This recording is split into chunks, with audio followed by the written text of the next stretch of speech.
Court is now in session.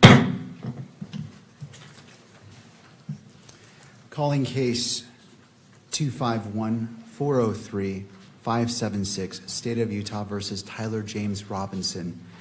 Counsel, please enter your appearances. Chad Grunander, Ryan McBride, Lauren Hunt, David Sturgill for the state, and the County Attorney Jeff Gray and Chris Ballard are also here. Good morning. Good morning, Your Honor. Kathy Nestor, Richard Novak, Stacy Visser, and Michael Burt here for Mr. Robinson, who's seated in the courtroom. Good morning. Good morning. Mr. Robinson, good morning to you. And for the record, the court also recognizes the presence of victim representative Ms. Erica Kirk. Ms. Kirk, good morning to you as well. First, with respect to courtroom protocol, to maintain security and decorum, any individual that exits the courtroom during proceedings will not be permitted to re-enter until recess. After recess, all counsel are expected to take reasonable measures to safeguard confidential communication.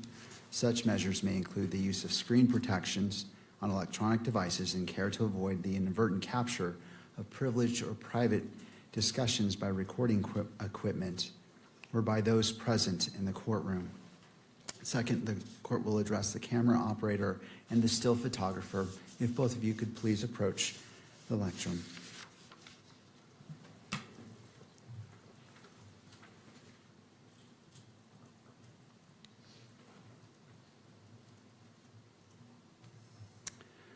The court's purpose in this dialogue is to ensure clarity regarding the expectations governing today's proceedings. Could you both please state your roles for today's hearing? My role is to capture pool photography, still photos. My role is for video in accordance with the court-to-court order. And I apologize. Would you mind putting your names on the record? Tess Crowley. Megan Thackeray with KSL. Thank you. Have you both reviewed the court's standing decorum order? Yes. Yes. Do you understand the requirements set forth in that order as it applies to your activities today? Yes. Do you require additional time to review the order or to adjust equipment to ensure compliance? No. No. Do you anticipate any difficulty complying with the order? No. No. All right. Thank you both.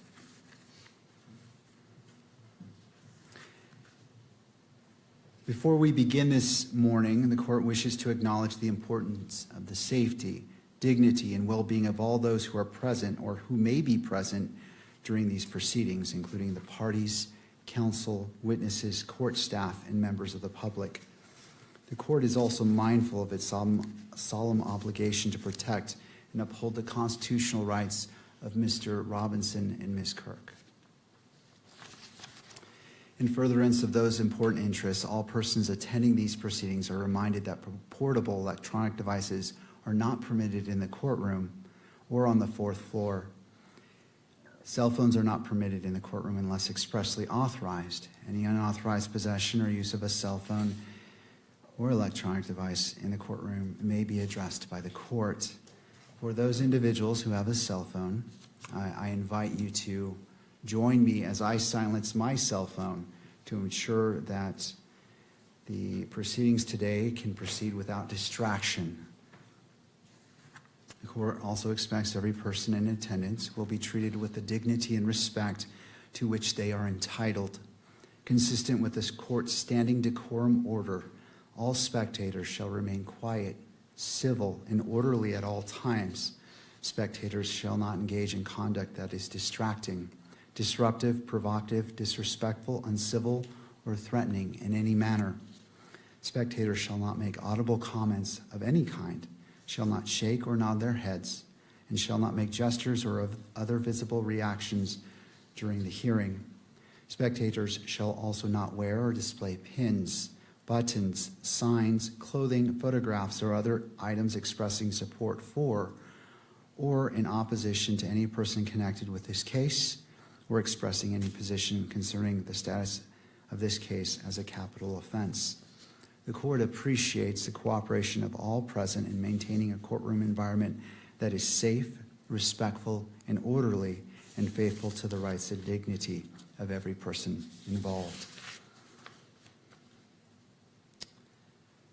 All right. My understanding is the parties wish to address an issue before we get started. Is that correct? We may. Mr. Novak. Thank you, Your Honor, and good morning. I passed up to the court after providing copies of it to counsel for the state and counsel for the media, a single piece of paper. Does the court have that? I do. Thank you, Mr. Novak. Thank you, Your Honor. So every morning, this court has a colloquy with the camera operators about their ability to comply with this court's orders. And they acknowledge that they understand the order and that they can comply with it. And the court asks them if they have any problem with it, and they state to the court that they do not have a problem with it.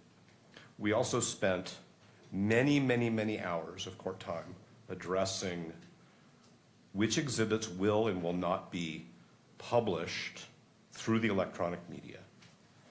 And this exhibit, the court ordered would not be published through the electronic media, and it was.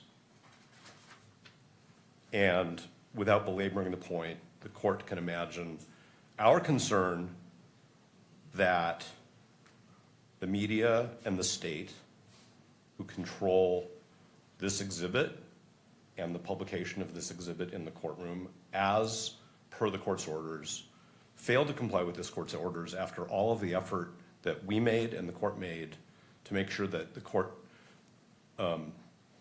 balanced everybody's rights, including the rights that we're concerned about, which are Mr. Robinson's. No doubt the counsel for the media and counsel for the state will say that it was a very, very brief mistake, that it was corrected as soon as they realized the error, but it's done. It's out there, it's photographed.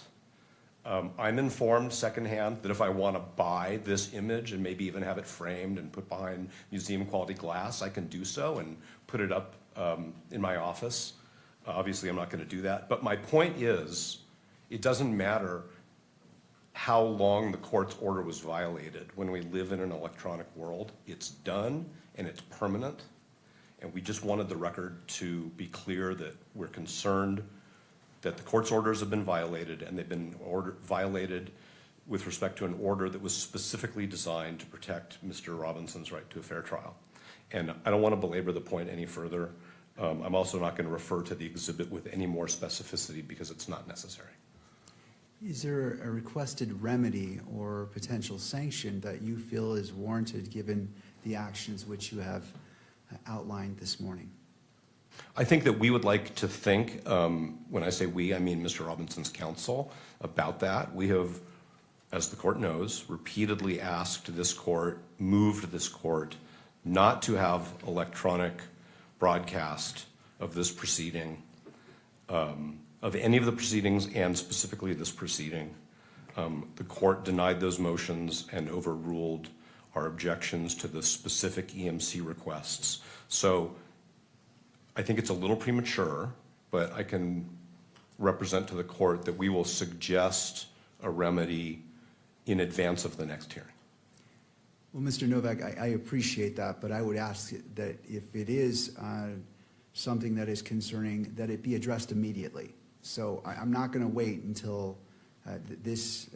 I recognize and appreciate what you have described, and this was on my mind a lot last night as well. Okay. I don't want to sit on this, so I ask you respectfully to confer with your counsel and come up with that, because I want to address it. I agree. It is concerning, and it warrants examination and to be addressed immediately, especially as we have a little bit left of our preliminary hearing. So I want to give it the weight it is needed, and I don't disagree with you. Then why don't we beg the court's indulgence? We don't need to empty the courtroom. We can go talk about what we think an appropriate measured sanction would be, and we can bring that suggestion back to the court in a few minutes. All right. Well, before we do that, I want to turn to the state and to the media to address what you've addressed, and then obviously if there's a part two, then therefore. And I appreciate the invitation, and I also appreciate the court's desire to address the consequences, if any, immediately. Thank you, Mr. I was not Novak. trying to delay it. I just think it's a it's an issue which warrants some thought. The court has said it gave it some thought. We will have a suggestion very briefly. Thank you. Turning to the state.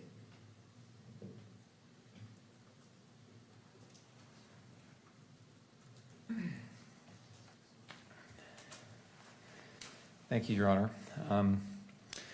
I think at the outset it's important to recognize that everyone's doing their best here.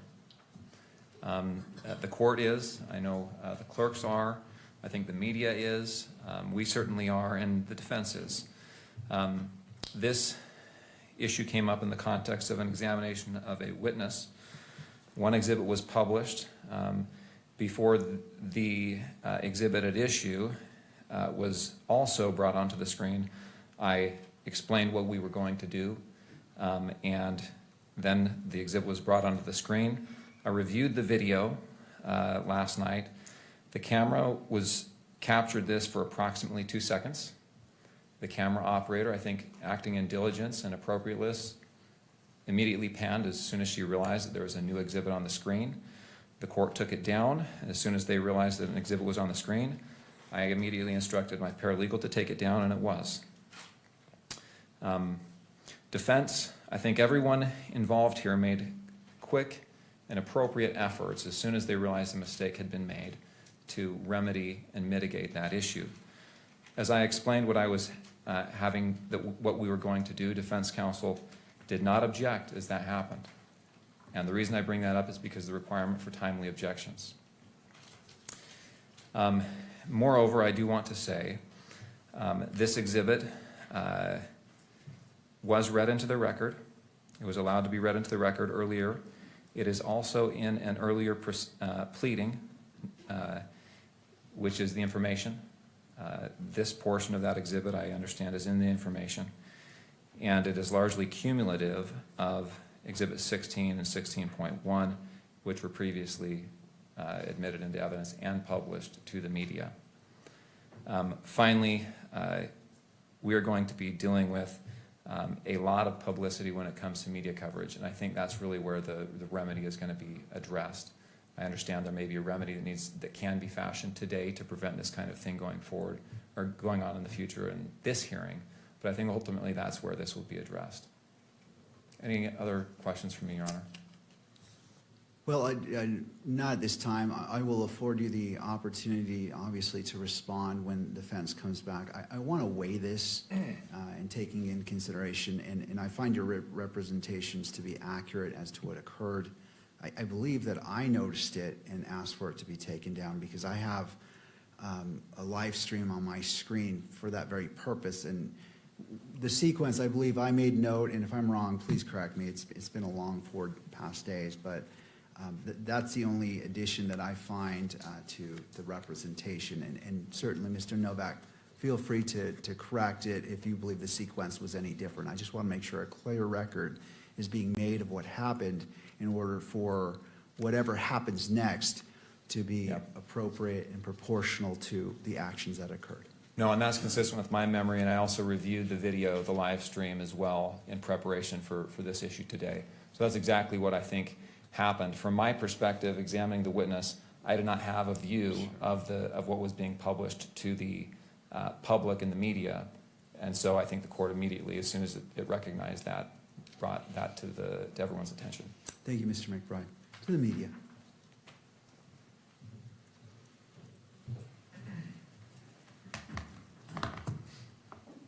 Good morning, Your Honor. Good morning. Appreciate the opportunity to be here to speak on behalf of the media. I think our understanding of what happened is consistent with what both the defense and the state have said here. So I don't want to belabor that point. But here's how I understand them. There's 2 exhibits at issue. Those exhibits were used yesterday in part because the juxtaposition of those 2 exhibits might have provided some sort of benefit to the court. The first of those exhibits was asked to be published through all 3 of the court's phases. The court said it will be admitted into evidence, be shown in the courtroom, will not be shown on the cameras. That happened about 3 hours into the hearing. That all went smoothly and well. That operated exactly as it is intended to. That requires the participation of everyone, the court, the defense, the state, media, camera operator, all to do that well. Later in the day, when in the video I reviewed, this was about 5 hours into the runtime yesterday. The second exhibit that was going to be compared side by side was introduced. That also went through that three-step process. In that case, the court said that that could be admitted into evidence, shown to the court, and then also shown on the cameras. So it was put on the courtroom cameras. At that point, there was what I think is a useful practice by the camera operator to wait a beat, because sometimes mistakes do happen, right? In that case, though, that was authorized. So the camera then panned to the screen, which is set up specifically for the camera operator to be able to capture that. Examination on that exhibit began.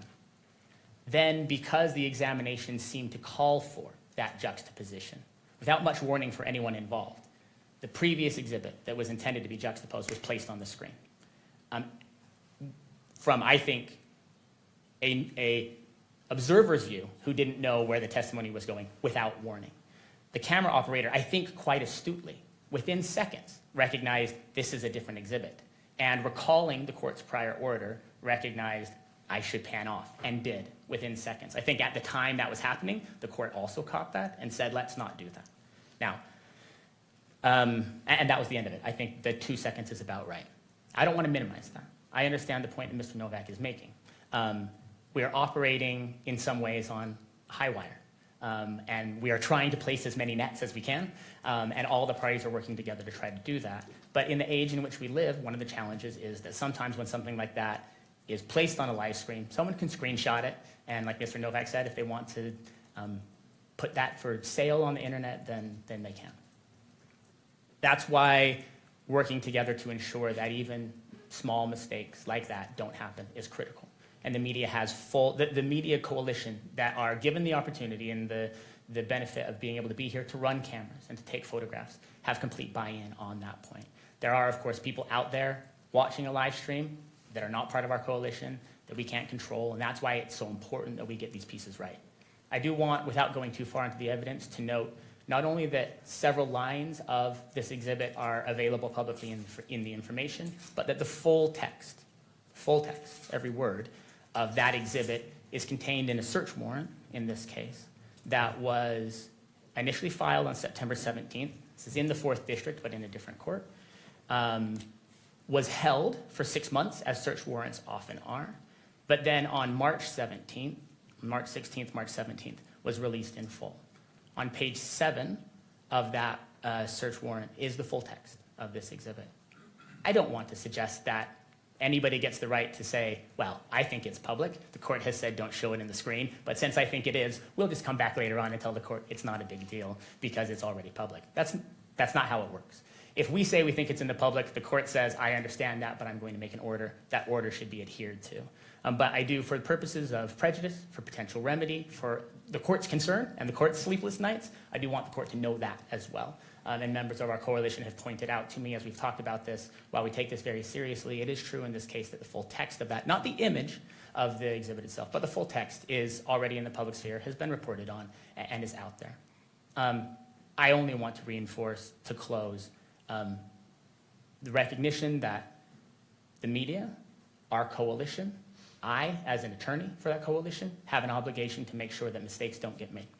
And in this case, even though I believe that the camera operator didn't act in violation of the court's decorum order, didn't do something that was forbidden by that there was an order that said, don't publish this exhibit. And because it flashed on the screen when the camera operator was filming that screen, that did happen. The media is fully bought in. I, as one of the attorneys and the other attorneys for the media coalition, are fully bought in on a goal to make sure that this kind of thing doesn't happen. Of course, I understand Mr. Novak and the defense's need to make a record and make an objection, and I also recognize and appreciate and understand the court's role in trying to make sure it imposes whatever sort of direction, caution, sanction, response that it believes is needed to make sure that its orders are recognized and adhered to, and I want the court to know that we will understand that and will comply with whatever it is that the court orders. Thank you. Anything further before we break? Mr. Novak? We don't need a break.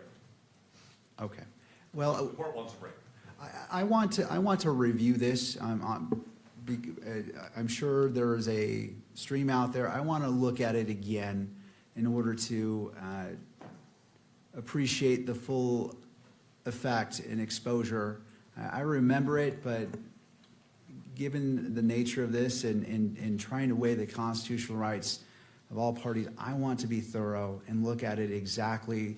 So as we move forward, as I evaluate what's being requested by the parties, that I am at the level of knowledge, and because for what it is, it was on screen. I want to look at it, how long, what exactly was on screen, and in order to be at the point of saying, okay, I fully understand. I mean, I was here, I saw it, I noticed it on the screen, but again, I want to take that extra 2 minutes to review that.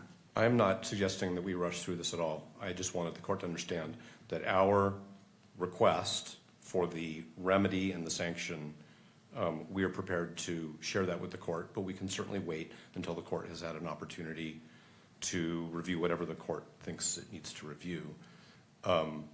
The permanence of this violation of the court order is a different issue from how long it took to correct the violation. It's a permanent consequence. In other words, that image is out there forever and ever in violation of the court's order, no matter what actions the court, the state, and the media took to remedy it, because that's the technological world we live in. So that's my response, if I may, to the arguments. But we can hold our suggestion until the court's ready for it. All right, if the parties feel it'd be helpful to confer while the court is reviewing it, you may, just so that if you choose to, I encourage it. If you don't, I respect that. A court's going to take about 5 minutes. Again, I just want to review it, to be brought up to full speed and just to have it freshly in my mind. I'm going to make one more point, if I may, and that is this is not the first time that this has happened. We had earlier proceedings in this case where the cameras depicted images inside the courtroom that the court had prohibited, and the court imposed certain consequences on the media as a result of that. And so that's just something to keep in mind, in my opinion, if I may. Thank you. All right, before the court takes a 5-minute recess and to review this, does any party need the benefit of the record based off the dialogue between me and Mr. Novak? All right, not seeing any party respond. The court's in recess. We'll come back at 9:45. Court is in a brief recess.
be seated. Court is back in session, noting the presence of counsel and all parties. And where we left off is the court took a recess to review the video. And I appreciate the patience of the parties as well as everyone in attendance when it comes to constitutional matters and balancing constitutional rights and transparency. This court will take the necessary time to make sure it's given the weight it deserves, and it is deserving of every moment that has been spent. Mr. Novak, turning to you. And perhaps before you begin, let me go ahead and make a record of what I noted that is at issue. And after I put this on the record, certainly if either side wishes to be heard about the court's understanding, I welcome your comments. Exhibit 24 was displayed on the monitor visible to the media camera. Exhibit 16 was displayed on all monitors and appeared on the live stream for approximately 3.5 seconds. The camera operator redirected the camera before any party called attention to the display of Exhibit 16. Approximately 16 seconds later, the court observed the image and stated, "Let me stop you, Mr. McBride. I'm not sure. Is this being broadcast?" Mr. McBride responded, "Let's take that down." The full text of Exhibit 16 had previously been made public through a search warrant that was publicly available on or before April 2026. The portion displayed on the monitors did not contain the full note and consisted of approximately 78 words. Approximately 15 of those words were included in the information filed on September 16th, 2026. In addition, the full note was read into the record during the preliminary hearing. The court previously ordered that Exhibit 16 be admitted into evidence and permitted its display within the courtroom, but prohibited its publication through the camera used for the live stream. And that concludes the findings of the court as it relates to this issue. Do the parties wish to be heard before we go into what you're requesting about the record on what occurred? Your Honor, your recitation is accurate. My earlier comments were based on my memory of reviewing this last night. In the recess, I reviewed the feed again, and what you have said today is accurate. Thank you. Mr. Novak, any? No, Your Honor, I don't take issue with the court's factual summary. All right. Turning to you, Mr. Novak. Thank you, Your Honor. We're going to renew our request to exclude all electronic media coverage from all future proceedings. That was our motion docketed at number 305, and that included video cameras, still photography, and audio. This is the second time that the court's orders concerning the scope of electronic media coverage have been violated. I'm a baseball fan, and I just don't think the court needs to wait for the third strike. 2 strikes is enough. If I may, the alternative remedy, which we think is not wholly adequate, which is why we think it's an alternative and a less desirable alternative, is for this court to both reverse its prior order authorizing electronic media coverage of today's hearing, which we had previously filed an objection to after the court, I would say, preliminarily granted the requests for today. That was sort of the chain of events. And that the court proactively preclude electronic media coverage at the last day of the preliminary hearing, which will be September 1st. Now, I understand that there has not yet been a request for electronic media coverage for September 1st, but there is no doubt that there will be, just as this court previously observed that it wasn't prepared to preclude electronic media coverage at the preliminary hearing because there had not been any requests.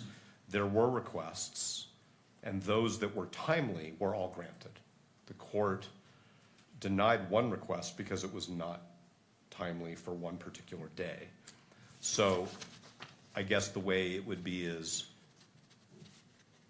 any request for electronic media coverage of September 1st will be denied because that's the appropriate sanction for what happened yesterday. the fact that the content of the exhibit was previously summarized by the state in certain documents which became public because the state didn't take any actions to seal them beyond the 6-month period. The fact that the contents of the exhibit were read in open court is not the issue. The issue is when the court issues an order, everybody must comply with it, and there are reasons for the order. And the reasons, as this court stated, are to protect Mr. Robinson's right to a fair trial. So no doubt that the court balanced those prior ways in which the content of this exhibit had already been disclosed when the court decided that there would not be electronic media coverage. That's a fact that we have all known of that exhibit. That's a fact that we've all been aware of as we've gone along. So to summarize, and then I will stop because I know we still have a witness here, and of course the court needs to hear from the state and counsel for the media, I suspect, is we would like the court to reconsider its order denying Motion 305 and grant it for the balance of all of the proceedings in this matter, or as an alternative, the court prohibit any further electronic media coverage of the preliminary hearing, which includes September 1st. Thank Thank you, you. Mr. Novak. Thank you very much. Turning to the state and then to the media.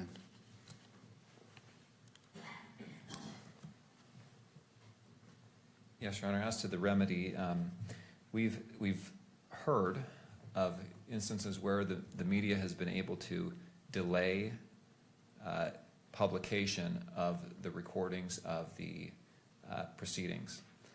We've heard of instances where that has been a short delay of like 30 seconds. I've talked to the media attorney about this, and they do not have the capability to do that right now. My suggestion would be for future proceedings to order the media to look into that capability, and that would be a remedy that perhaps could be used in the future. I think that would be a satisfactory remedy to avoid this type of thing in the future. As to the other remedies requested, we have one witness. The final witness, well, the defense has one witness. That witness is a ATF DNA forensic biologist, and I assume that the exhibits that will be admitted through her will be of that nature. We've already, in fact, admitted the report that she is going to be testifying to. The reports, I should say, that's exhibits 30 and I believe 34.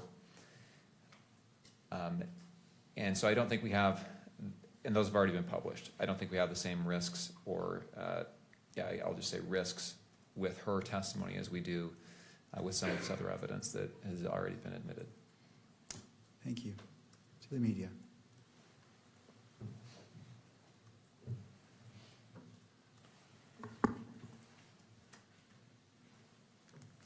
In a proceeding like this, the parties in the court and the media are working together to learn and to refine their processes. I hear Mr. Novak's remarks about challenges that we've run into in the past. I recall, it hasn't been that long ago, a time when the camera was placed in a location in the courtroom that was causing challenges. The court moved it. When there were challenges with aspects of the court's ruling, the court reiterated those, and those processes improved. We are getting better at this. Media is on board and recognizes the court's obligation and its significant efforts to balance the interests here. In light of the court's ruling, including its recognition that the media operator in this case beat almost all of us to the punch, right? And saw what was happening on the screen and moved away as quickly as they could. We believe that the procedures that the court currently has in place, even if they don't, every moment of every hearing deliver the result that we are intending to deliver. Those processes are working.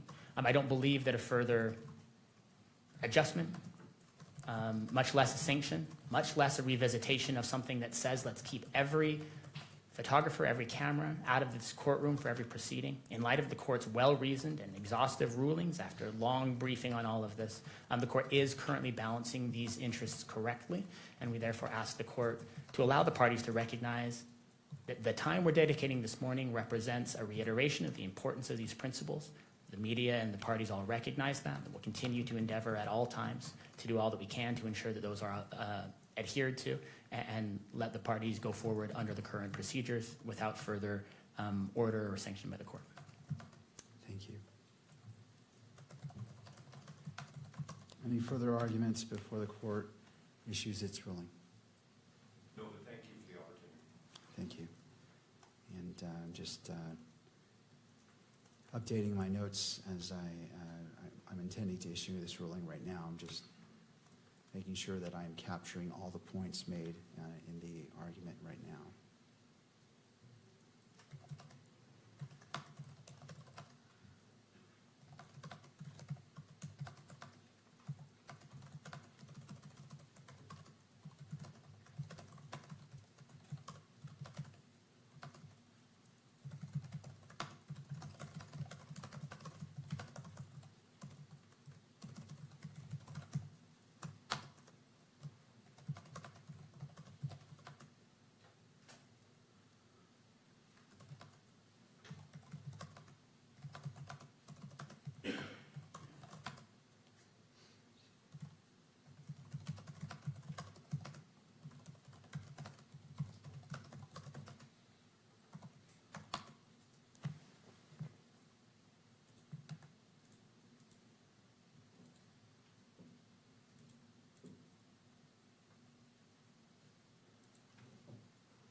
almost done. I appreciate the party's patience.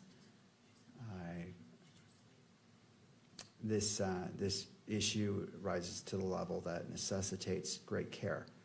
And as my practice, I don't like to rush or make snap decisions. And I want to give this the full analysis that it's due. So thank you again for your patience.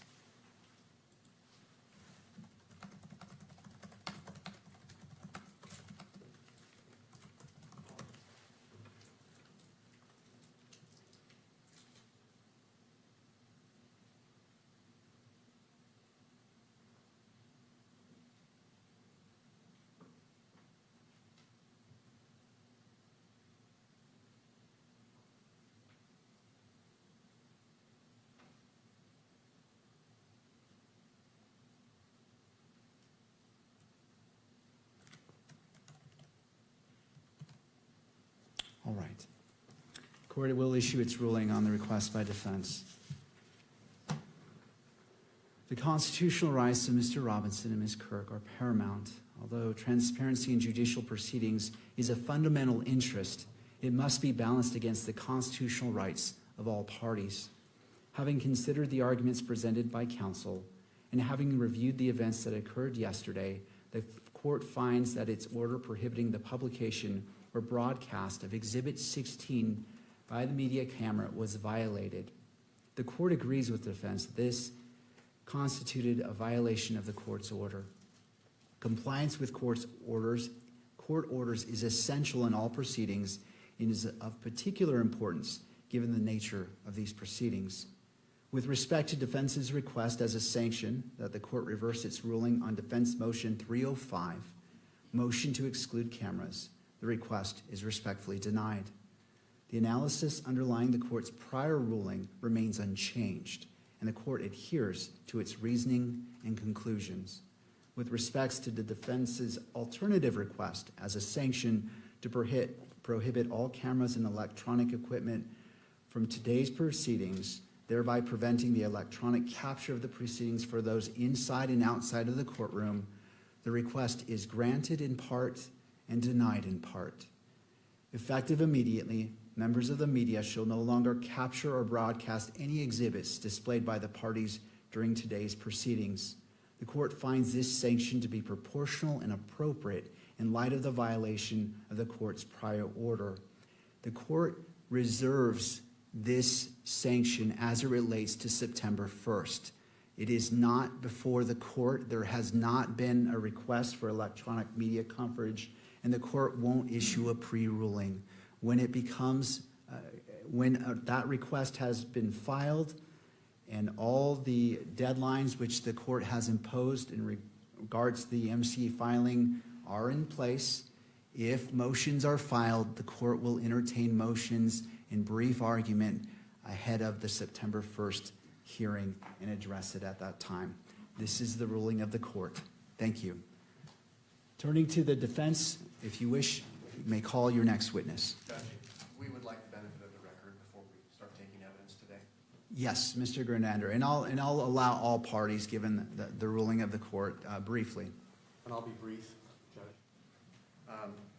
And this is in relation to the continued taking of evidence today.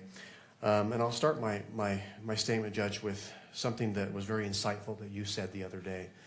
You mentioned, and I quote, "Sometimes you need to take time to save time," close quote. And so that's my purpose for standing up here this morning. We have spent the better part of a day, a little over 5 hours, I believe, hearing from witnesses that the defense has called at this preliminary hearing. And no doubt the defense is entitled to call witnesses at a preliminary hearing as allowed by the rules. But I think it's important that the court remind all parties about the purpose of this hearing. This is a probable cause hearing, as Your Honor has repeatedly stated. The defense has invoked the term reliability many times. And the court, frankly, has found the evidence that's been admitted, the testimony. As a gatekeeper, the court has found it reliable. It's been presented. The exhibits have been found reliable. So any questions of additional reliability are really questions of credibility of the witness and weighing of the evidence. And that is not really what this court engages in at the probable cause standard. And so this is all couched in the context of a likely forthcoming standing objection that the state may lodge if the testimony is long and drawn out and exceeds the scope of the preliminary hearing, gets into areas of a 702 hearing, possibly even trial. We will lodge this objection, but I wanted to just simply state the authority, Judge, behind our objection if we do make that. As your court is well aware, the magistrate at this stage of the case must view the evidence in the light most favorable to the prosecution. And that's cited to in a number of Utah cases, to include State v. Schmidt. Schmidt continues, this means that when reasonable inferences from the evidence cut both for and against the state's case, the magistrate lacks the discretion to choose between them and must leave such a determination to the fact finder at trial. A few other cases I would like to refer the court to. State v. Pledger, which is a Utah 1995 Supreme Court case. Speaking of this standard, the court says, the standard bars the magistrate from requiring the prosecution to address or even eliminate alternative inferences that could be drawn from the evidence in favor of the defense. So even assuming the defense scores points today in calling these witnesses, again, the court cannot really weigh those in favor of the defense. State v. Hester, which is a Utah Court of Appeals case 2000, where there is conflicting evidence, quote, the magistrate may not sift or weigh the evidence, but must leave those tasks to the fact finder at trial. Of course, we're not at trial yet. State v. Virgin, a Utah 2006 Supreme Court case, indicates that a magistrate may only disregard evidence at a preliminary hearing if it is, quote, so contradictory, inconsistent, or unbelievable that it is unreasonable to base belief of an element of the prosecution's claim on that evidence. There's a State v. Drozbecki case, which is a Utah Court of Appeals case 2010. Magistrates may only disregard or discredit evidence that is wholly lacking and incapable of creating a reasonable inference regarding a portion of the prosecution's claim, but must leave all the weighing of credible but conflicting evidence to the trier of fact. And finally, State v. Lopez, a Utah 2020 Supreme Court case. Speaking of this probable cause standard at a preliminary hearing, the court said, under this low bar, it may be difficult for the defense to overcome a prima facie showing of probable cause. Even an alleged victim's recantations may sometimes be insufficient, given that the magistrate must view all evidence in the light most favorable to the prosecution and draw all reasonable inferences in favor of the prosecution, close quote. Judge, Your Honor has heard 4 days of testimony now. The evidence is overwhelming. It's devastating. And the question needs to be asked, the purpose of continuing with testimony if it's long and drawn out. Of course, the defense has the right to call witnesses, but it needs to be within the context of this preliminary hearing. So again, we may be lodging a standing objection of relevance and exceeding the scope of this hearing. That's my record. Thank you, Mr. Grunander. Do other parties wish to be heard as it relates to Mr. Grunander's statement? To the defense?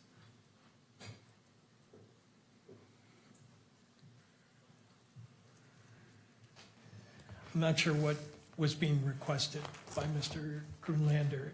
As I indicated to the court during the testimony of the last witness, we had discussion with the state prior to the start. We had a scheduled date for the court to rule on objections. And the purpose of that hearing was so that we wouldn't have to fly witnesses out from the East Coast if there was going to be a standing objection. Prior to that hearing taking place, the state contacted us after they had participated in interviews of Ms. Oliver and the other experts, and indicated to us, and we indicated to the court, that there was going to be no standing objection to the testimony of these witnesses. So if he's lodging a standing objection now, I think he's waived it, or he should be stopped from asserting it given the circumstances.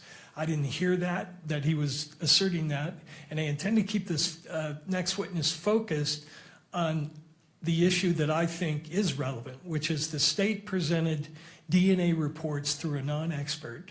They selectively read into the record a portion of those reports which left an extremely misleading impression of the significance of that evidence. So I have the author of the report here, and I'm going to hopefully educate the court on what the limitations are of the report, and that's it. I hope to be done with the witness by noon, direct and cross, and that will be the end of it.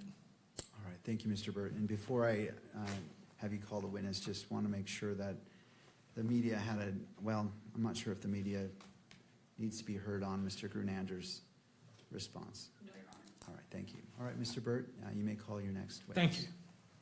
Call Miss Oliver.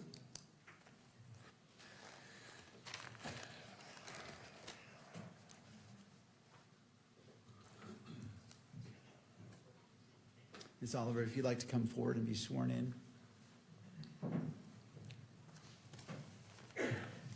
You do solemnly swear that the testimony you shall give in the case now pending before the court will be the truth, the whole truth, and nothing but the truth, so help you God. All right, ma'am, you may be seated.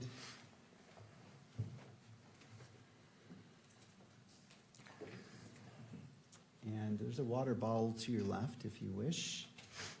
And after you're seated, if you wouldn't mind adjusting that microphone, bringing it close to you to pick up your testimony from today. Mr. Burt, your witness. Thank you. Could you tell us your name, please? Caitlin Oliver, Oliver. And Miss Oliver, could you bring that mic a little bit closer so I want to make sure your voice is projected? Thank you. What do you do for a living? I work for the Bureau of Alcohol, Tobacco, Firearms, and Explosives as a DNA section chief. And how long have you held that position? I've been a section chief since January, and I've worked with the ATF for about 9 years. Prior to that, I was a forensic biologist. And where were you a forensic biologist before you started to work for the ATF? Prior to the ATF, I worked for Jefferson Parish Sheriff's Office in New Orleans, Louisiana, as a DNA analyst and a DNA quality manager. Back in September of 2025, what were your duties and responsibilities? I was a forensic biologist. And do you recall that around September 11th, you received a request to do some DNA work at the request of the state of Utah? Yes. Could we display State's Exhibit 30, which is in evidence?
For instance, the next sample down, 1.2, where the state read paragraph D, admitted paragraph F, you state in F, based on this calculation, there is evidentiary support for the inclusion of Tyler Robinson, correct? As a possible contributor. Correct. Mr. Burt, I just want to interrupt. Sure. I was made aware of a question about the media as it reflects this order. So the question was whether audio could be transmitted, and my ruling covered the video display of any exhibits.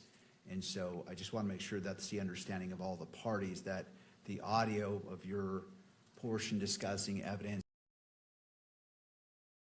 is that you understand that that's going to be captured by the camera and displayed, but not any exhibits displayed. Is that your understanding? That is my understanding of the court's ruling, yes. And to the state? Yes. And to the media? Yes, Your Honor, there might be concern about the actual monitors at council table and podium. Any clarification on that? Well, that's why I give my notation at the beginning of the morning that the parties are responsible to monitor their monitors. And that's there because they're entitled to view it, but they're responsible to ensure that the monitors, as the camera is picking up the courtroom, it's directed not to focus on the monitors, but inevitable capture may occur, and that's why that instruction is given. Your Honor, Jeff Nye on behalf of the victim representative. We cannot see the court from where we're sitting, so I don't know if there's a way for us to view the monitor. I don't understand what you're saying. It's not being published on this It's not one. being published on the monitor to the court's right. Right, the order of the court based as a sanction is no exhibits will be displayed. In the courtroom entirety? As it stands right now, yes, that's correct. Well, Okay, please approach the lectern.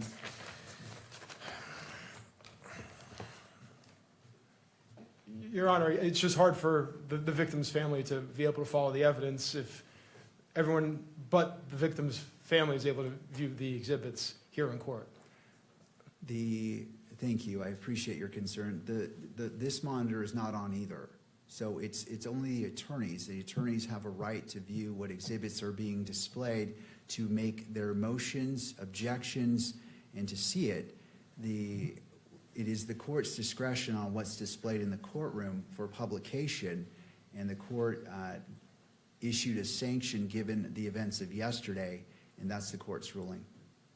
Your Honor, I just asked the court to consider that the victim has the right to be present, obviously, at the hearing, and the presence without being able to see the exhibits, again, it's our position, is not meaningful. Thank you, I appreciate your concerns. Mr. Burke.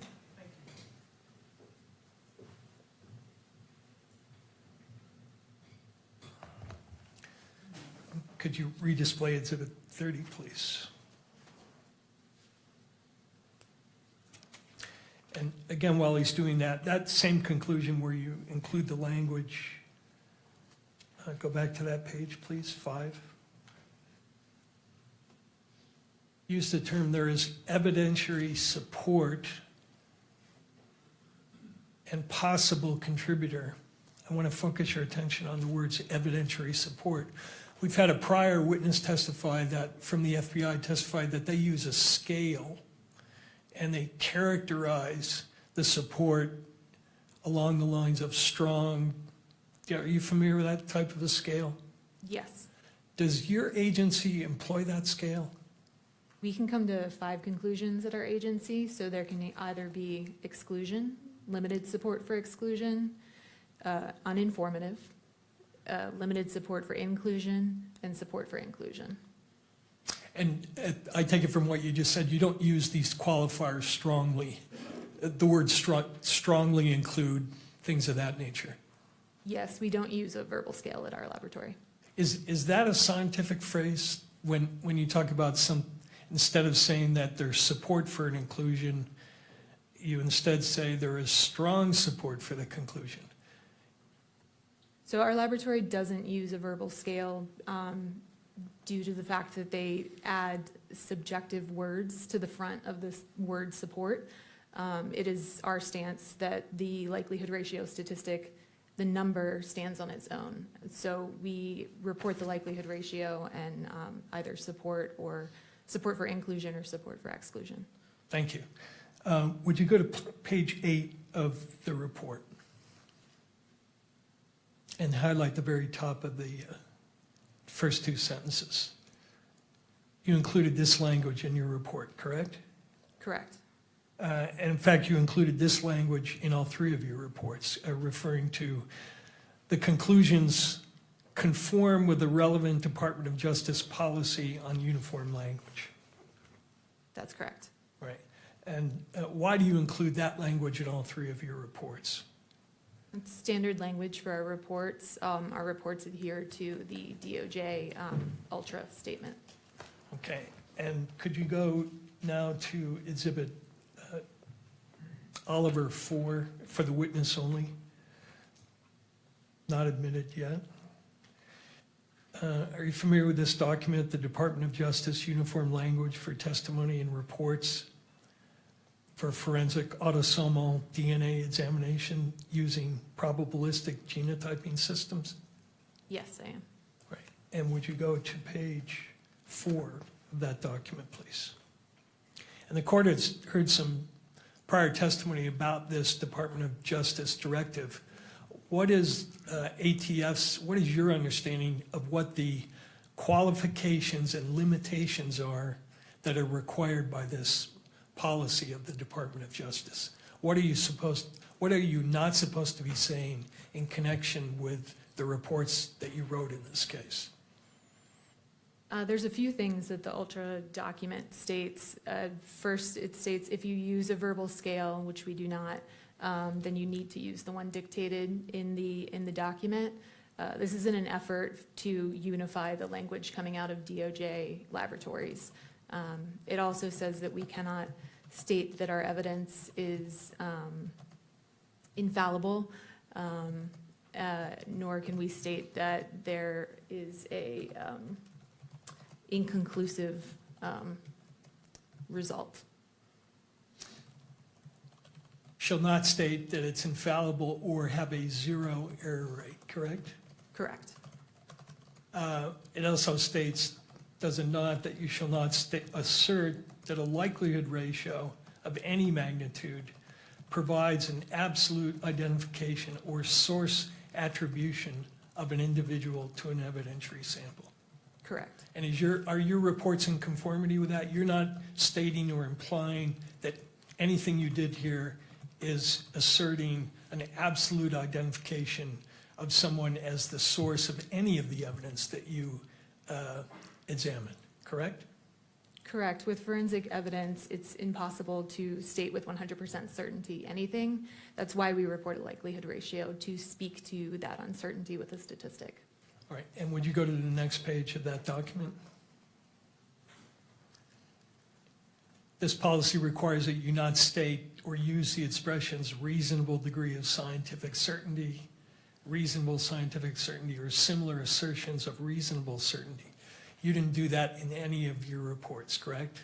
Correct. You're not asserting anything with respect to any reasonable degree of scientific certainty, Correct. correct? Now, when, you can take that down. When did you first receive the assignment in this case? I would have to refer to my case record to know the exact date. Do you have those in front of you? I do not. Okay, let me pull up Oliver 3 for the witness only.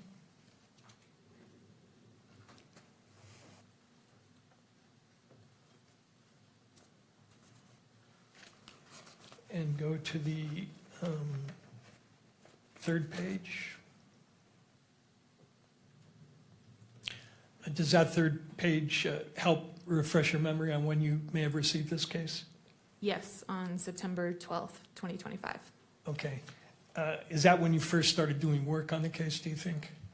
Yes, it is. Now, prior to doing work on the case, did you receive permission from someone to consume any samples in the case? Yes, I did. And could you go to page 15 of those case notes, please? Again, for the witness only.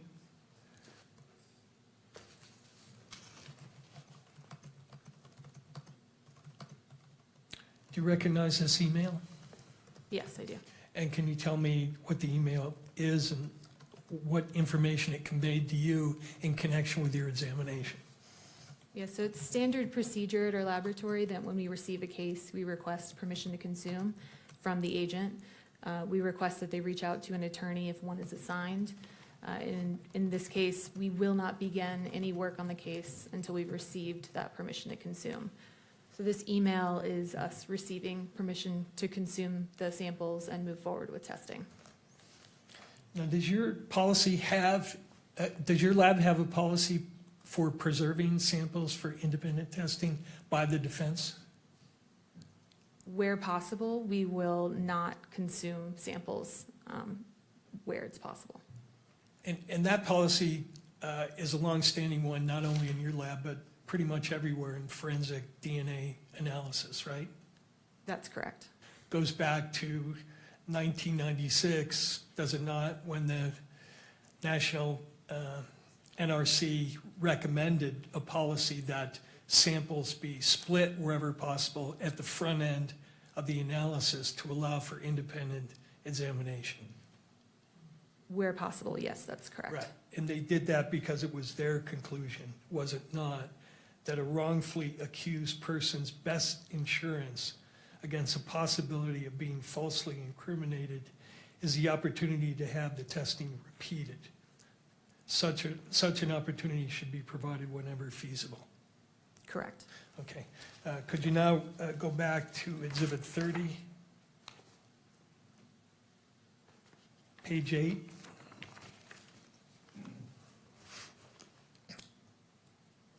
Were certain DNA samples consumed in your analysis?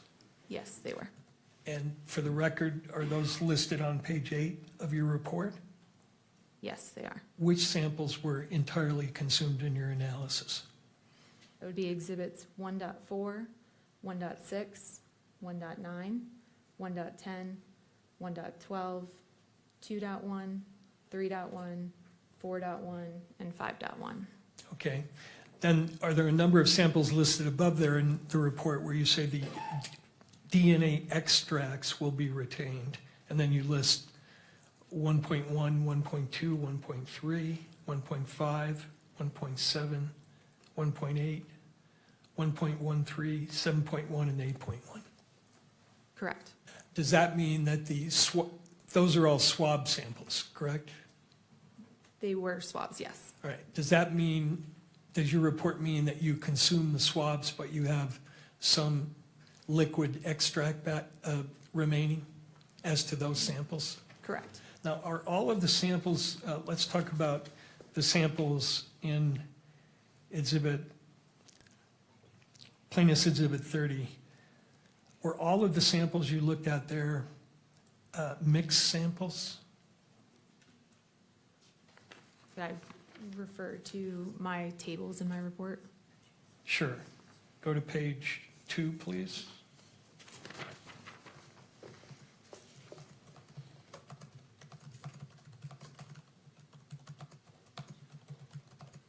And can we go to page 3 and 4?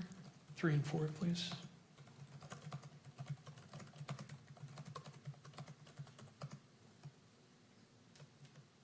With the exception of the known samples from the known individual, that was a single source sample, but otherwise the evidence samples were all mixtures. And in many cases, they were mixtures of sometimes 4 and 5 people, correct? Correct. Now, when you look at mixtures, such as the ones in this case, you use terms like major and minor contributor, right? Correct. Is that language meant to convey that anything with respect to activity of anybody who might be assigned to that DNA weight? In other words, are you saying the person you label as a major contributor was engaged in any sort of activity? Is there any connection between the use of that language and activity? None of the testing that I performed could speak to activity or what activity led to the deposition of the DNA. So nothing in your report, if somebody reads that and says, oh, this one says this person is a major contributor, you're not commenting on anything about the person's activity, correct? Correct. And is it true also that there are also several other limitations concerning the language of your report that it's important for courts and people who are reading the report to understand?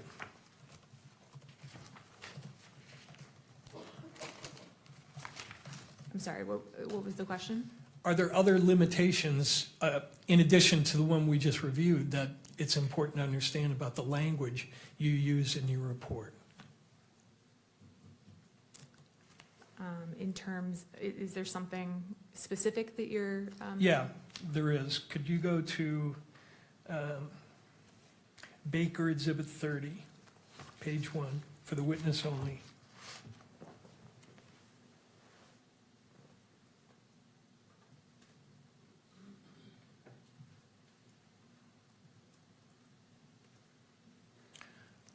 Are you familiar with this publication?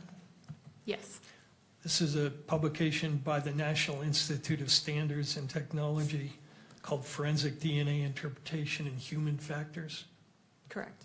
This is put together as a guidance document for practitioners on what, to simplify it, essentially what to say and what not to say. I don't know that I would call it a guidance document. NIST is not a regulatory body for DNA testing. It was a report that looked into forensic DNA reporting and specific human factors that could affect our testing. So they may have had recommendations, but as far as them being a regulatory body that's issuing guidelines, I wouldn't state that. Okay, that's fine. Could you go to 136, please?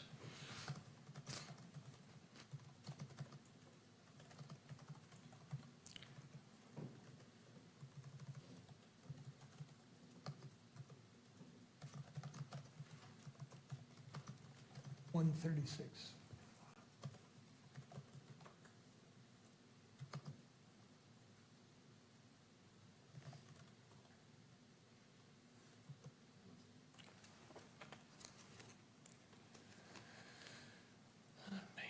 This is Baker 30.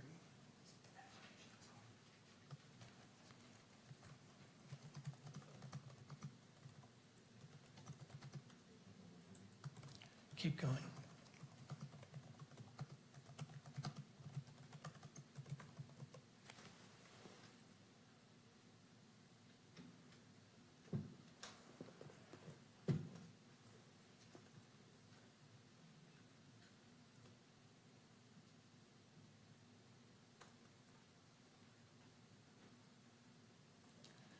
There we go, right there. Wait, 135, I'm sorry. And then scroll down to the next page. So they're making recommendations here as to how the report should be worded, correct? Correct. Let me ask you whether you agree with some of these limitations, or they call them caveats. They talk about how you describe the number of contributors, and they say the true number of contributors of DNA to an item can never be known. Do you agree with that? Yes. Okay. They also say, let me ask one question before I ask this one, which is, do you use something called a reporting cap in all three of your reports? Yes, so for our likelihood ratio statistics, we cap the statistic at 1 trillion. The actual number could be a lot higher. It could be quintillion, octillion. We chose 1 trillion because it has meaning, I think, to people that can understand what 1 trillion is. An octillion and a quintillion gets a little high at that point, so we cap at 1 trillion. And they talk here, do they not, about how you convey the idea of a reporting cap? And they say the LR reporting cap was chosen because of the limitation of biostatistical modeling and independence assumptions of STR loci. Do you agree that that's why the cap is chosen? I believe we chose our cap for the reason I stated. Do you disagree with that statement in terms of why the cap is chosen? I'm not familiar with the paper that's referenced there, so I would have to familiarize myself before I said I Okay. agreed or disagreed. Fair enough. And then they also suggest that you alert in your report that profile descriptors cannot be applied to activity level issues. Do you agree with that?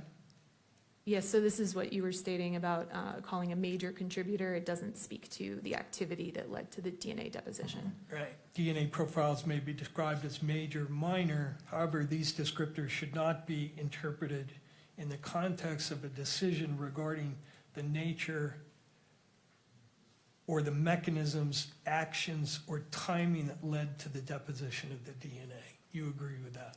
Correct, yes. All right. And then the other sort of limitation, convey that the DNA results cannot be interpreted as the analyst providing an opinion regarding who the source of the DNA is. Yes, so this is, once again, we don't make source attribution statements. We will say there's support for inclusion, and then we back up that with a statistic.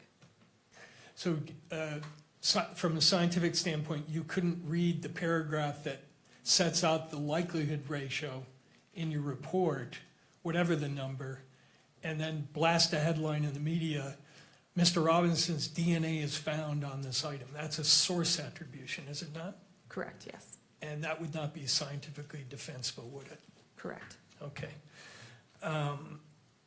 Another limitation they talk about on likelihood ratios, on the next page, please, 137. Likelihood ratios cannot speak to the likelihood of a proposition, only to the probability of the results given a pair of propositions. Do you agree with that? Yes. Explain that, because that's a little above my pay grade in terms of understanding. So a likelihood ratio statistic compares the probability of the DNA profile of the evidence given two competing hypotheses or two competing scenarios. Typically, the first is that the person of interest is included, and then the exclusionary hypothesis would be that the person of interest is excluded, so there's a random, unknown, unrelated individual contributing. And when they're elaborating on that point, they say a likelihood ratio indicates if and to what extent the DNA analysis results support one proposition over another. It is not possible on this basis alone to determine which is the most probable proposition. Do you agree with that? Yes. Okay. And then the next limitation they suggest you convey is that convey that DNA statistics cannot imply uniqueness within a population. Do you agree that that's a legitimate limitation? Yes. And explain what that means. Does that go back to the issue of source? You can't assign a source to a DNA sample? Correct. Okay. It says you should delineate the meaning of a verbal qualifier, but you didn't use one in this case, right? Correct. Okay. Now, you mentioned that your testing cannot, and correct me if I'm wrong, I don't mischaracterize it. Your testing, none of the testing in any of the three reports can answer the question of how and when DNA got deposited. Is that true? That is true. DNA can't speak to the activity that led to the deposition of the DNA. And the report says, with regard to that issue, with the increased sensitivity of DNA techniques and sophisticated software, a DNA profile may be developed even when the contributor of that DNA never touched the item or area that was swapped. Alternatively, a person's DNA may be present when they were not involved in the crime. Do you agree with that? Yes, once again, I cannot speak to the activity. Can you explain how it's possible that a DNA profile may be developed even when the contributor of that DNA never touched the item or area that was swapped? So it's possible if, say, the pen that you're sitting there using for the week, you say, hand it off to the judge, and the judge then touches it for a period of time, and then I swab it. It doesn't speak to who handled it last. I could test that. I could get both of your profiles. I wouldn't know which person was the last person to handle that item. All right. And similarly, if you had a lot of DNA on your hand, we shook hands, I then went to pick up an exhibit, a gun, I touched the trigger of it, your DNA could be on that trigger, right? It is possible, yes. Okay, even though you never touched the gun. Yes, And that's why, because of those possibilities, you can't make any assessment of how or when DNA got deposited, correct? correct. How long can DNA persist on an item? DNA is quite stable over time. It can be broken down due to environmental insults, so things like heat and humidity are known to break down DNA over time. But I couldn't give you an exact number. Were certain of the samples that you tested in this case degraded samples? There was degradation present in some of the samples. And what can cause degradation? Like I said, there's environmental insults, heat, humidity. Now, the second report that you wrote had to do with a Dremel item that was taken from Mr. Robinson's home. Correct. And did you request certain what are called elimination samples in regard to items that were recovered from his home? Yes.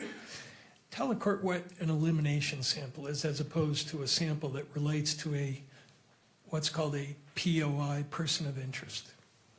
So an elimination sample is a sample taken from a known individual that it may be assumed that they could have come into contact with it. If I were to, say, swab your vehicle, then I would want your DNA sample as an elimination to eliminate you in order to look for any additional DNA that may be there.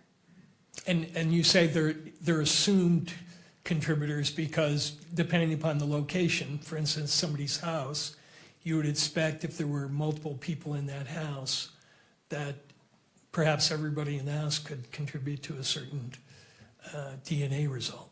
It's possible. So you'd want samples from all those folks to see if they contributed to an item that would be associated with a place where they congregated. Correct. And I noticed from your case file that you also requested, but I don't think you received, elimination samples from agents who were involved in this case.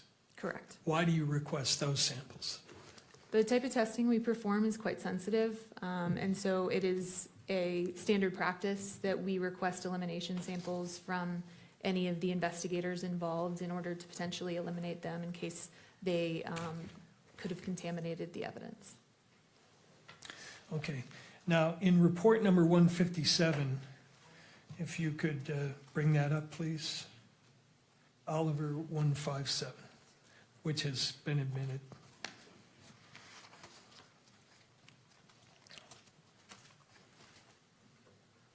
The elimination samples that you requested in connection with items seized from Mr. Robinson's apartment were from Amber Robinson,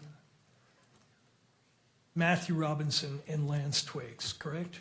Correct. And that's because you had information that those people were associated with the house. Correct. And when you tested or compared, first of all, you determined their DNA types, right? Correct. Then you compared their types to what you found on the evidence. Correct. And for a certain number of those samples, you found the presence of DNA of your elimination samples, not because they were suspects, but because they were associated with the premises, right? There was support for inclusion of some of these individuals, yes. Okay, and if you could scroll down to page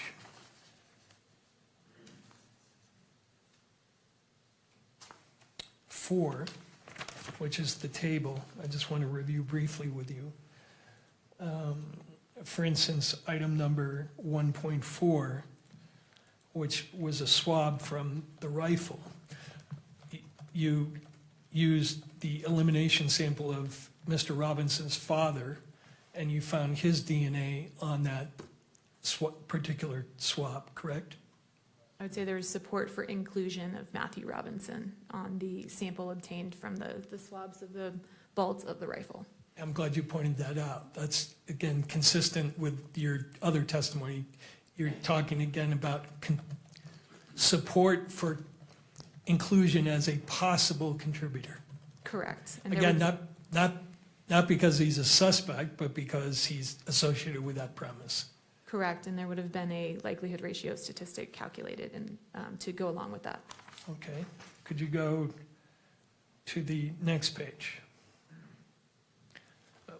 Similarly, with respect to 1.6, you found, again, Matthew Robinson on swab number 1.6, or a profile that indicated he was a possible contributor.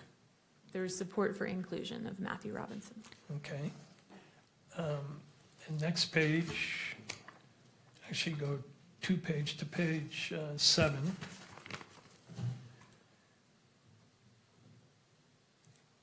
You found support for inclusion of Lance Twiggs on swabs of buttons of a Dremel tool, correct? Correct. And going back to what we were talking about before, if a person named Lance Twiggs lived in that residence, came into contact with Tyler Robinson, and then touched a button on a Dremel tool, you'd expect Mr. Robinson and Mr. Twiggs's DNA to be on there, right? Or you could. It's reasonable to assume that anyone living in the household could have contributed to DNA on an object found in that household. And similarly, you found profiles to suggest support for inclusion of Mr. Twiggs on other areas of the Dremel tool, correct? Correct. Okay. Now, the last area I want to ask you about is, you're familiar with something called NGS? Yes. What is NGS? NGS stands for Next Generation Sequencing. It's a DNA technique that sequences your DNA, so it looks at the individual sequence of your DNA. And is it true that in your field, that whole area of NGS is something that's at the forefront of everybody's attention? For instance, when you go to seminars and you look at the presentations, there's a lot of talk about NGS, right? That's correct. Yes, it's a newer technique. And is it being developed by ATF as a technique that's going to be used or has been used? Not at this time, no. And is there plans to do that? Not at this time, no. Okay. Do you know if other labs have implemented it? I believe there may be some laboratories in the United States that have it in use, but I wouldn't have direct knowledge of that. Now, you used a program in this case called STR Mix, correct? Correct. And that's sold by a company in New Zealand, that software? Correct. Have they developed another program called STR Mix NGS? I'm not aware of NGS software. Could you go to 156, Oliver 156?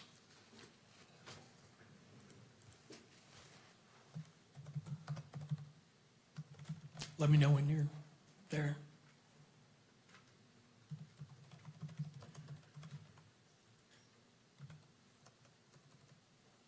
Are you aware that STR, the developers are selling a product called STR Mix NGS?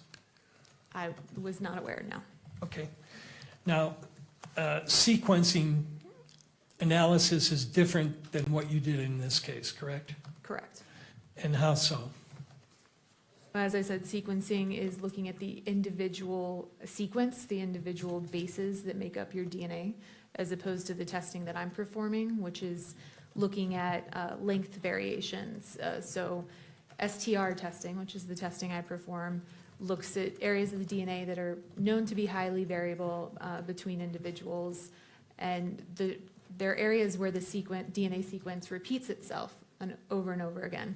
And depending on who you are as an individual, you may have a different number of repeats present at that location. So the testing we're performing is looking at those length variations. There's a distinction between, say, if you have 10 repeats versus 12 repeats.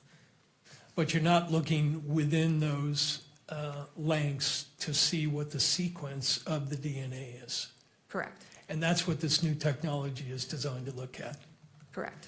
And the reason it's designed to look at that is because it's been found that there are DNA areas that are different in sequence, even though they're the same length. Is that true?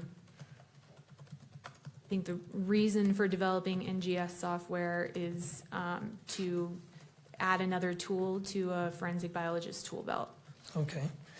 Now, could you go to 154, please, for the witness only? You're familiar with this chart? Yes, Okay, this lists all the alleles that you found for all the testing in your 3 analysis, correct? no, it looks like, No, you were right, 154.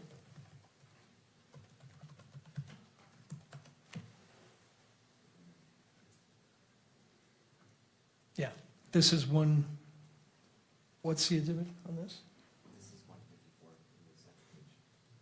Okay. You're familiar with this chart, right? I reviewed the first page of this chart. I have Sure. not reviewed the entire Go to the thing. first page. This lists the alleles that you found, correct? For the known samples, yes. Okay, now go to the second page. And is it true that for the alleles of interest in this case, one of the alleles of interest is at the D3 location, allele 17? One of the locations that we look at on the DNA strand is called D3. That's a location, yes. Right, and in this case, the 17 allele is important because Mr. Robinson had a 17 allele, correct? Correct, And some of the evidence had a 17 allele correct, at that location. correct. So as I understand the way you do this, you look and compare whether those are the same number, basically.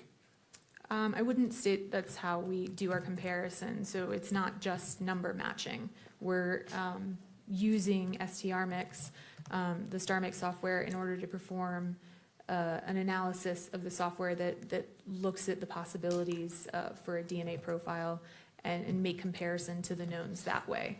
We aren't using a chart and just doing number matching. Yeah, and I wasn't suggesting you did, but you're looking at the alleles and measuring the peaks, and it's a fairly sophisticated process, correct? Correct, But the bottom line is you're comparing alleles one against another. correct, So if a person is a 1717 and the evidence sample is a 1717, you're looking at that comparison. correct, And again, measuring only length. correct. But it's true, is it not, that researchers have found that that particular allele, the D317 allele, that there are actually 3 different 17s, 17A, 17B, 17C. Yeah, so there's something known as isoalleles. What that is you may have, in this case, a 17 allele, but the sequence within that 17 allele is different. So 2 people may have a 17, but they may have a different sequence within their 17 allele. And it's been found that there is a 17A, a 17B, and a 17C, correct? Objection, relevance to the probable cause hearing. At this point, I think we've once again gone beyond probable cause, and based on Mr. Grunlander's argument, I would invoke his argument here in the case law that he referenced, and I object to this question. Let me withdraw the question, reframe it, and move beyond it. All right, so I'll sustain the objection, it will be reframed, and we'll go from there.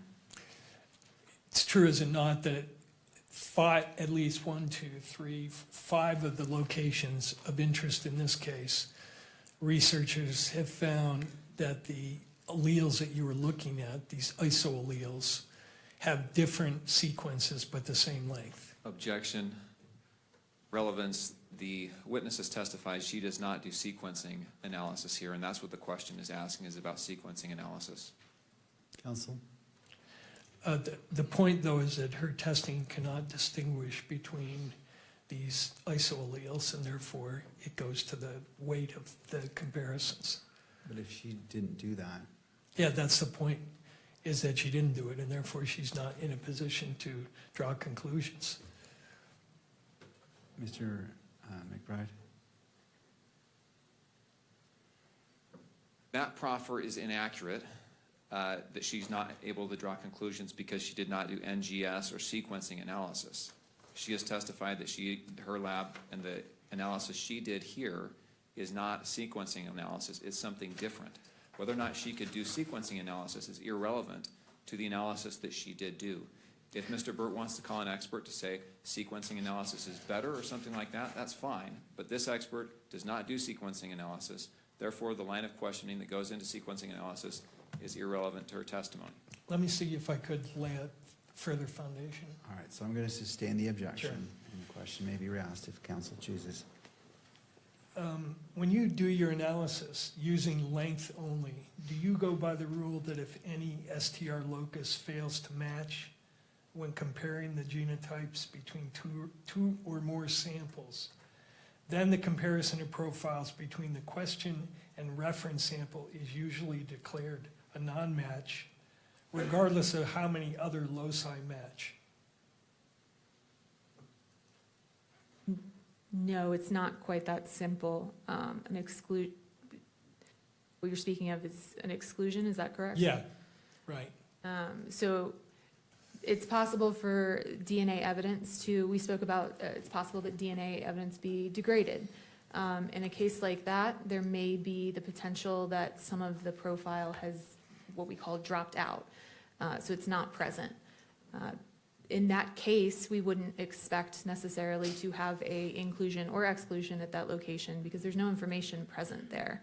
So it's not quite as simple as is every allele in this chart present in the evidence. There's more to it than that.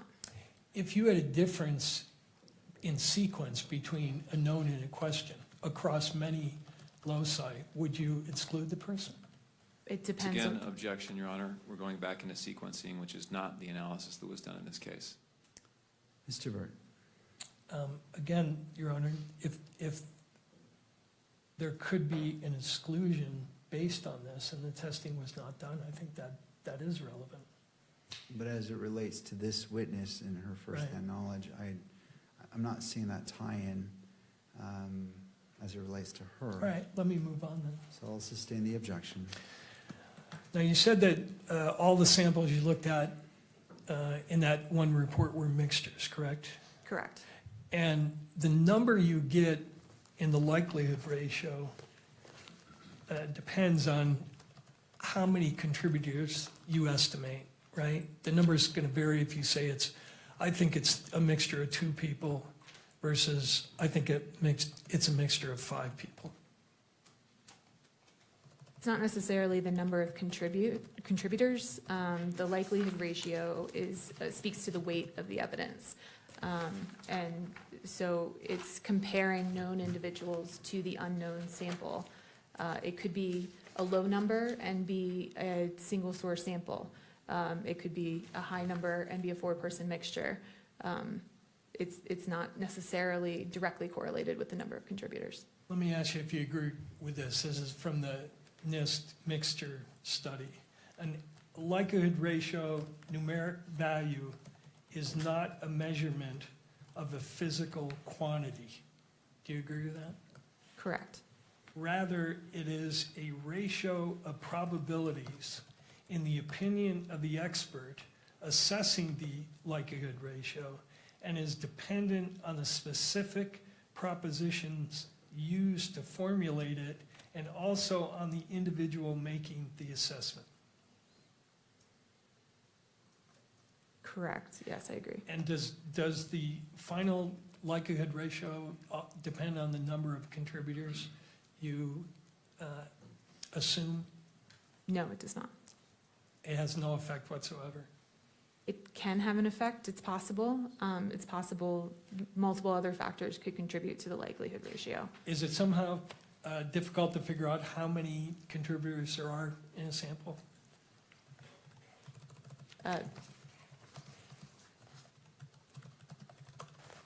I guess I would say that I use my, my training, education, and experience in order to determine the number of contributors present in a profile.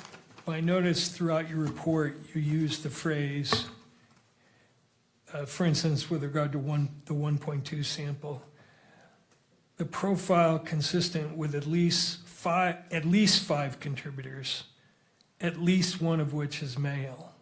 And for 1.1, you say, the profile is consistent with at least 4 contributors. I assume by the word at least, you're signaling that it could be more. Correct. And as the number of people to a mixture increases, the difficulty in sorting out that mixture increases as well, correct? Correct. I noticed in your standard operating procedure, there's some guidance on interpreting 3-person mixtures. Familiar with that, right? Yes. And it says, and correct me if I'm wrong, approximately 70% of 4-person mixtures present as 2- or 3-person mixtures, based solely on number of alleles present. It's possible for them to present, yes. Well, it doesn't say it's possible. It says, for example, approximately, in all cases, assuming a mixture as a result of the combination of 3 people must be done with caution. For example, approximately 70% of 4-person mixtures present as 2- or 3-person mixtures, based solely on number of alleles present. You said you're referencing my SOP? Yes, Is it possible for me to take a look at it? sure. Your Honor, I'm going to object at this point. The point that defense counsel is getting at is made in the last answer, which is that the difficulty of sorting out mixtures increases as the number of contributors increases. That's all understood, but that has nothing to do with the probable cause determination. Even if it's difficult, the inferences and the evidence is weighed in favor of the state. The court cannot weigh the difficulty in determining this evidence. Is it fair for a trier of fact at a jury? Sure it is. But we're now getting into weight issues that are relevant for a jury, but not for this court. Well, Thank you, he's Mr. implying Burke. this is going to be an extended discussion. I have one question which he wants to look at her manual to make sure it's in there. So, and then I'm done. All right, I'll allow this question, so I'll Thank you. overrule the objection. She may review the material and So could you bring question up can be rephrased. one, exhibit Oliver 148?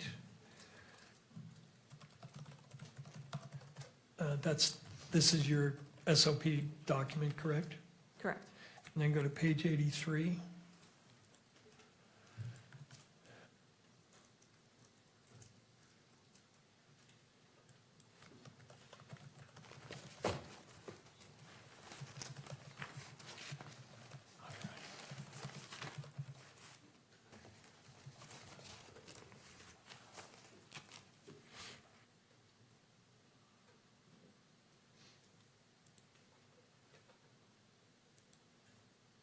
Did I read that correctly? Yes. And so it's true, is it not, that approximately 70% of 4-person mixtures present as 2- or 3-person mixtures? It's possible. Thank you. That's all I have. Thank you.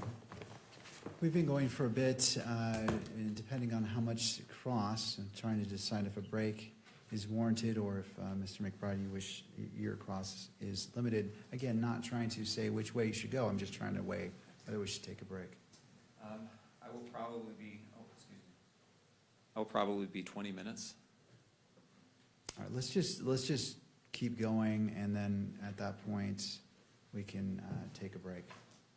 Thank you, Mr. McBride.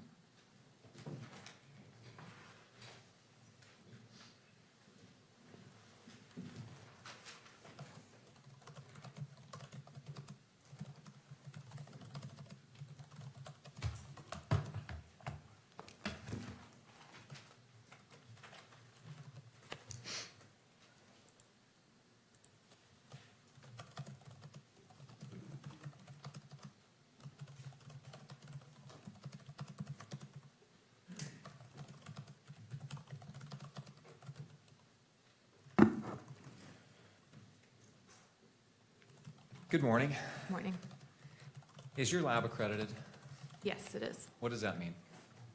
So our laboratory goes through a voluntary accreditation process where a external third party comes in and audits our laboratory to a set of standards. Specifically, the ATF laboratory is accredited, and specifically the DNA section of the ATF laboratory is accredited to 2 sets of standards.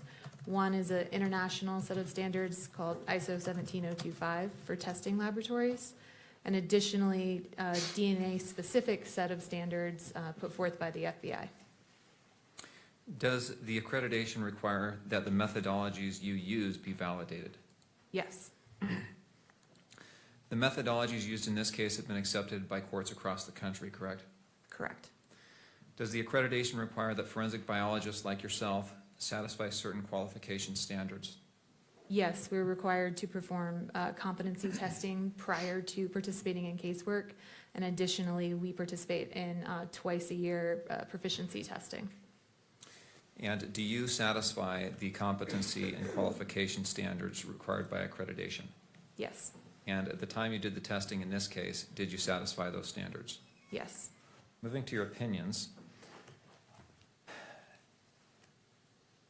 where on the firearm did you find evidentiary support for the inclusion of Tyler Robinson? There were several locations. I'd have to refer to my report. Okay, would you look at your report, and this is, it looks like report number, or exhibit number 30. If we can pull that up, just for the witness.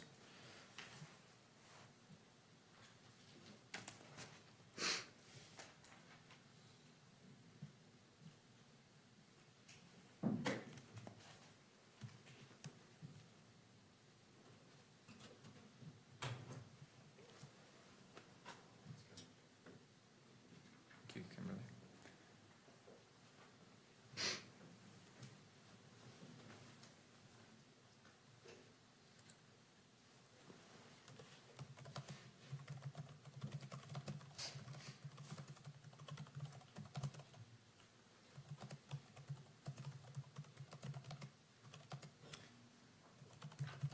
We had it for a minute here, a minute ago.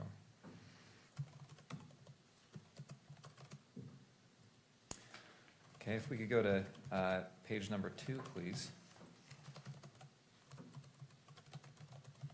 Will you just list off the areas of that firearm where there was support for, evidentiary support for inclusion of Tyler Robinson? The swabs of the stock and grips of rifle, the swabs of the butt plate of rifle, swabs of the trigger and trigger guard of rifle with possible ridge detail / smudging, the swabs of the bolt of the rifle with possible ridge detail / smudging, and the swabs of the forend of the rifle. We go to page 3. Swabs of the barrel of the rifle with possible ridge detail / smudging, the swabs of possible ridge detail / smudging on the optical accessory. And page 4. The swabs of the protected underside of the receiver of the rifle after disassembly. The swabs of one 30-06 cartridge case. The swabs of one 30-06 cartridge. And the swabs of one 30-06 cartridge. I want to ask you about a couple of those conclusions.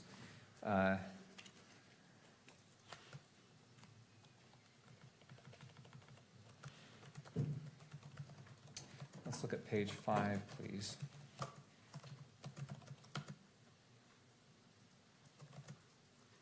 And calculation number 3, exhibit 1.3, do you know where that swab was taken from?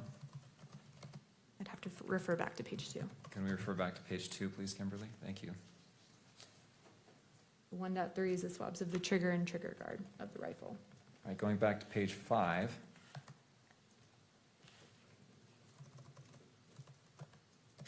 And we've had some talk, some testimony from you and some questions for you about the likelihood ratios. What was your conclusion as to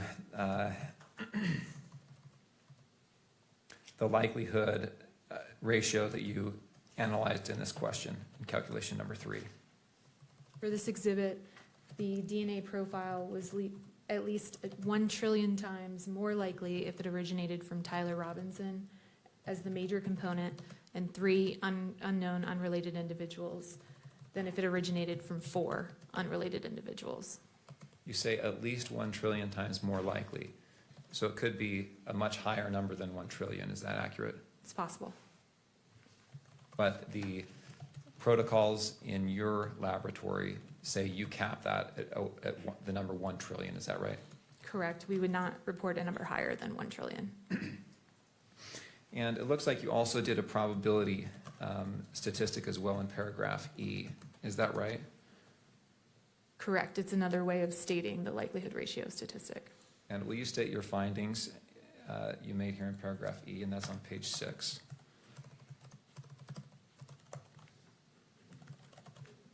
The probability of an unrelated individual in the population who has not contributed DNA to the sample yielding this level of support is less than 1 in a trillion.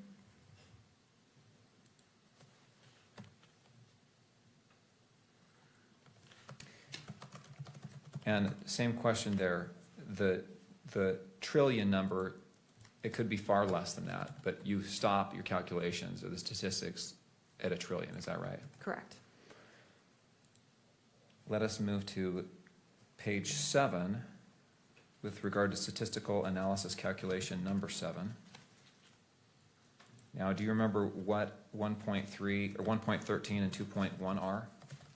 I'd have to refer back to page 3, I believe. You could jump to page 3. Thank you, Kimberly. Page 4, I'm sorry. Page 4. The 1.13 is the swabs of the protected underside of the receiver of the rifle after disassembly. And 2.1 is the swabs of 1 30-06 cartridge case. Now, did you do the swabs themselves? I did not.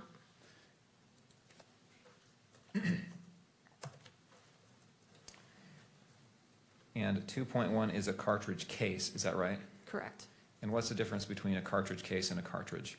The cartridge is unfired, cartridge case has been fired. Right. Let's jump back to page 7. And what was your conclusion with regard to, well, first of all, why do you group these two together, exhibits 1.13 and 2.1 in your conclusions here? They were both mixtures of 2 individuals, and they both yielded a likelihood ratio of the same magnitude, so they can be grouped together. Okay. It's not that they were tested together? Correct. It's just that the results were of the same magnitude, so they were reported together. Is that right? Correct. All right. What was your conclusion as it relates to both of these as to the likelihood ratio? The DNA profiles are at least 1 trillion times more likely if they originated from Tyler Robinson as the major contributor and an unknown unrelated individual than if they originated from 2 unknown unrelated individuals. And did you make a conclusion here as well about a probability statistic? Yes, so the probability of an unrelated individual in the population who has not contributed DNA to these samples yielding this level of support, so meaning yielding this likelihood ratio, is less than 1 in a trillion.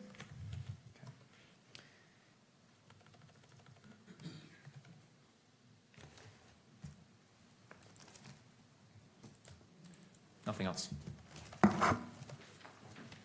Mr. Burt.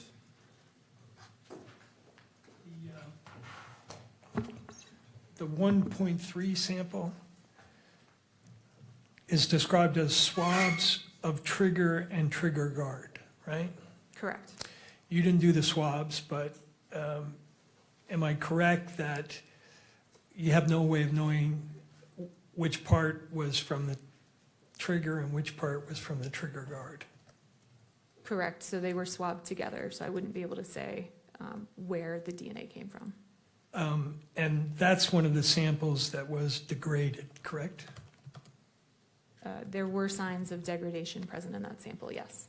And you said with regard to that sample, that that was a sample consistent with at least 4 contributors, right? Correct. And did the what you term the major profile have the largest amount of degradation in that sample? There was, yes, And you can't tell us anything about when the DNA was deposited on the trigger guard or the trigger, correct? correct.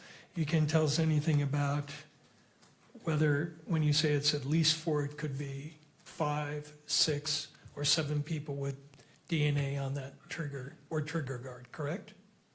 Correct, which is why we have the major contributor that is suitable for comparison, and the minor contributor is not suitable for comparison due to that complexity. And again, major, minor just has to do with the levels of DNA you were seeing, has nothing to do with someone being engaged in activity that is major in relation to the minor contributor. Yes, so the major contributor is the majority of the DNA contributed to that sample. Okay. And some of these samples, you have major contributors of more than one person, right? Correct. So for sample 1.1, swabs of stock, you have 2 major profiles, and there are at least 4 contributors on that sample, right? Can I refer to my report? Sure. It's Exhibit 30. Plaintiff's 30.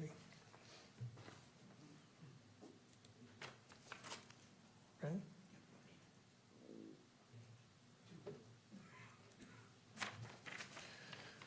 You said Exhibit 1.1? Yes. Yes, it was a mixture of 4 individuals. There were 2 major contributors. Okay.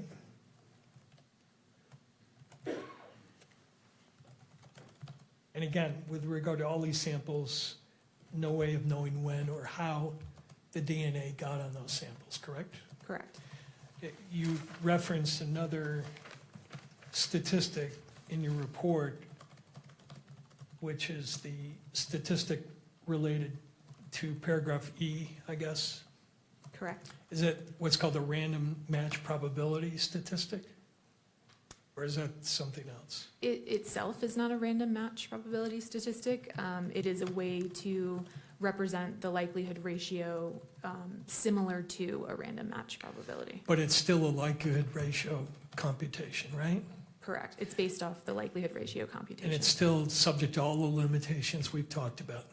Correct. Can't attribute it to any person, can't state it's infallible, can't state there's a 0 error rate, and you can't state that it is a source connected with any one person, correct? Right. So part of not being able to state source attribution is the reason we report the likelihood ratio statistic. It speaks to the weight of the evidence. And so yes, we can't do a source attribution, and we report that statistic and address that uncertainty that way. And address the uncertainty along with the other limitations we talked about. Correct. Thank you, that's all I have. Thank you. Anything further for this witness?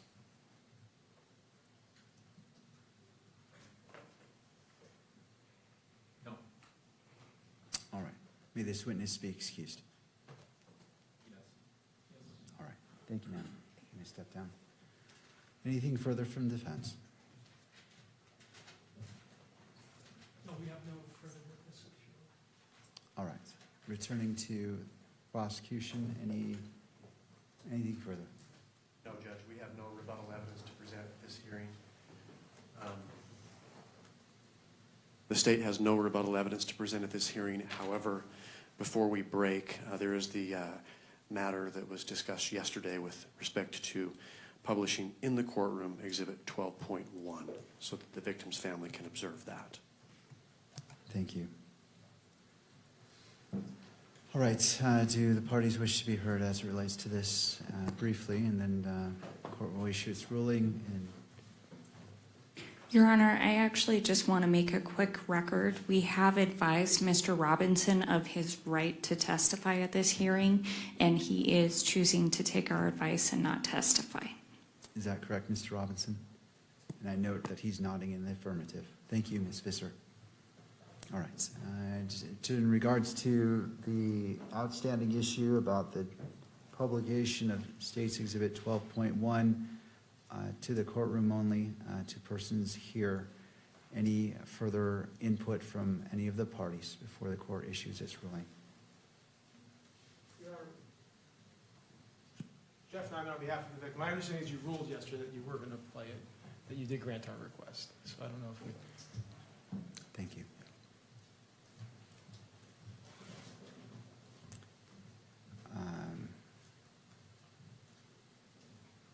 Judge, I might simply add, given the court's ruling this morning with respect to displaying exhibits, we may want to make a record with the live streaming folks here that it's not going to be published. Thank you. All right. Nothing further from any of the parties? Okay. Just updating some notes.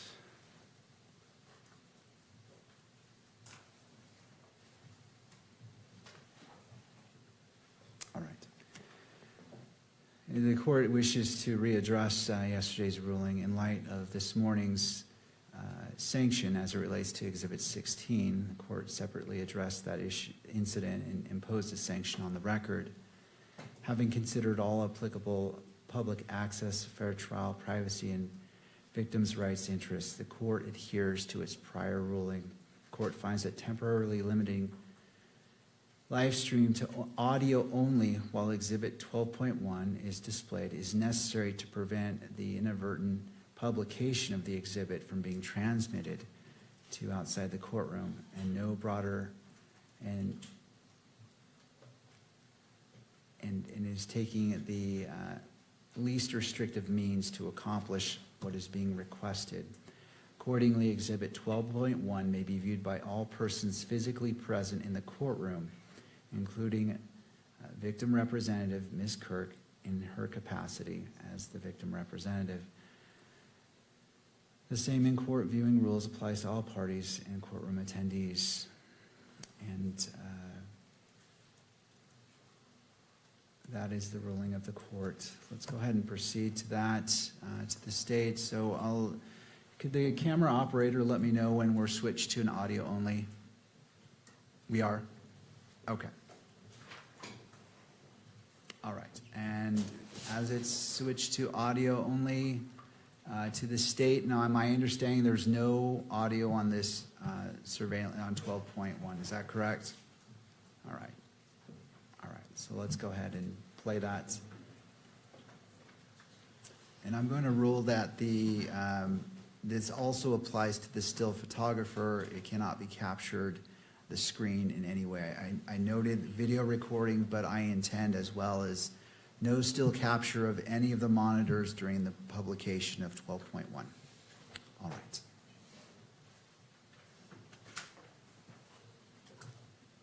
And to the state, just let me know if you're ready. Let's go ahead and play it now.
and that concludes the playing of Stacy Exhibit 12.1. Video transmission may resume.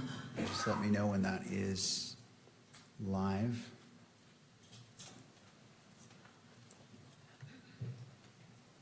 All right, thank you.